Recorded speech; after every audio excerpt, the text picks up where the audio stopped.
Welcome to Friday night's video and our Master Series. In this video, we basically kind of want to wrap things up so that we've talked about effects. Now, if we go back a little bit, that in this series, we basically talked about basic effects and introduction.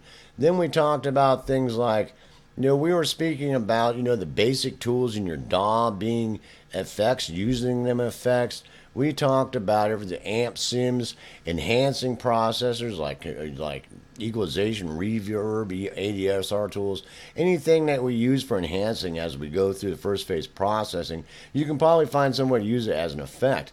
Phasers, flangers, chorus effects, delay, echo, distortion.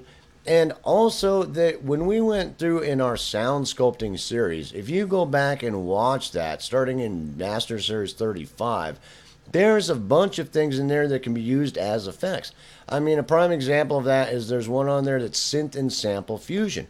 Now, you can use that video as effects, using your synthesizers and things like that to enhance things or change things or cause different effects, to use everything you have in there as an effect. So I suggest you go back and watch that series from Master Series 35 to 41, and try to look at those things as effects. So, and any of the editing, anything else we did also. So, because anything can be an effect, for the most part, if you just look at it, you're going to try to use it as that. And after that, we get into all kinds of things. In my DAW, I used to have every kind of dang effect you could imagine. I love to experiment with things, all kinds of weird stuff. I'd download anything that was free and just, what the heck is that doing? And I tried to boil down my effects to some basic things, figuring out, most effects focus on basic things that are happening in sound and trying to do something to sound that basically are going to relate back to most of the basic things we've talked about in some way so far in this series. Doing some of those things in some way that's going to cause some effect. You run into things that are off the wall. Like here, I've got this in my DAW that's a stock plugin called Rotor that kind of emulates like a Leslie speaker cabinet or something like that. And Isotope Vinyl, this thing you can make it sound like it's an old scratched up record.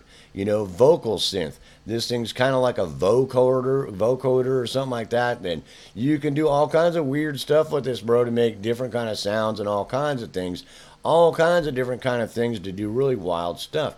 I've got this other one that was a free plugin called, I think it's called Movement, that does some really weird kind of things that I thought was interesting and checked it out. Here's another one called Virtual Soundstage that's a spatialization tool plugin that is an effect that it would be worked on later dealing with things like, when we do spatialization, but it's still a plugin effect. Dino from, I think this is from Shopee or from Schwa. It's a really kind of weird plugin, dude, that can do some really cool things, as effects. I've got tons of them that, and once you get through those kind of things like binaural pan, this is binaural pan getting a binaural effect, even in a stereo situation, can add a really strange kind of width to things that's very unique kind of effect that you kind of want to screw around with. I've got this other thing called Ambient Orbit from Sennheiser that places the sound somewhere. So if you put on headphones, it sounds like it's here in the room. Does that make sense? As best as they could do this. And in elevation, that was a really kind of wild plugin that I use for some things. It's very interesting as far as spatialization techniques. And we had talked about using cabinets as, an effect, using amp sims as effects and things like that. And this is a plugin that I got from Sennheiser that, acts like different microphones, different kind of microphones. And it's really a trip that you can actually change the sound of the capture by making it sound like a different microphone. There are tons of them. Even something like my Melodyne, I can eventually use that as some kind of effect. So I don't want to go any farther in the effects part of it. I wanted to touch on the basic things and the most rudimentary things and some places to look into. And after that, that you can, I keep up on things. People come out with plugins. It's like it's going to do this really wild effect. And I go check it out. What is it actually doing to the sound? Looking on my scope, looking on my spectrogram. And what's it doing? Is it doing something cool that I can't do with the tools I already have? Or has it made me think about something new? It's like, whoa, that's a trip. Combining those things in together, or, side chaining them off, or putting them on different signal paths and doing this or that or other thing. There's all kinds of things that you can run into. But we covered most of the basics that you're going to use when you start using effects. And so far in this series, most things that we've talked about, a lot of them can be used in effect in some way if you just try to reverse your mindset as you're trying to fix something with something I've talked about and trying to make an effect out of it. And really think about that, and it can change your whole perspective on all the tools that you have already in your hands to do all kinds of cool effects. So basically, we're pretty much done with the effects step.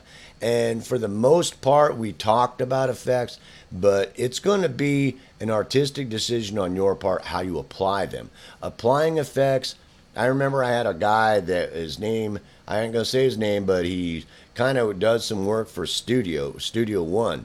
And he does a lot of videos for him and things like that. And he was always like, why don't you use plugins for what they were made to do? Why don't you use this stuff for what it was made to do? And I said, well, because it can do other stuff too, bro. And it's, it's an effect now. Then I'm going to use in some other way to cause some type of an effect.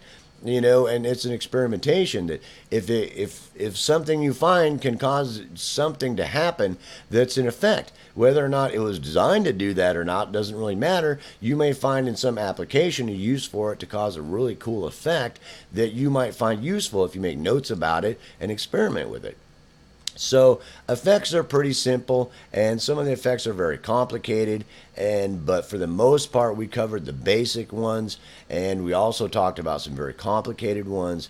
And I do definitely suggest you go back and watch that video, and I think it was Master Series 38 on sample and synth fusion when sound sculpting, and using that as an effect on top of things you're working on, because it can be a huge effect. You can add things to sounds, following their movement, whatever musical movement they're going in, with your synths and your sample synths and your font synths and your normal synthesizers, doing sample fusion like I talked about, and create all kinds of wild effects going on that are inherent in those samples and fonts and those synth patches. So really look into that, because that's a highly overlooked application of actually adding effects.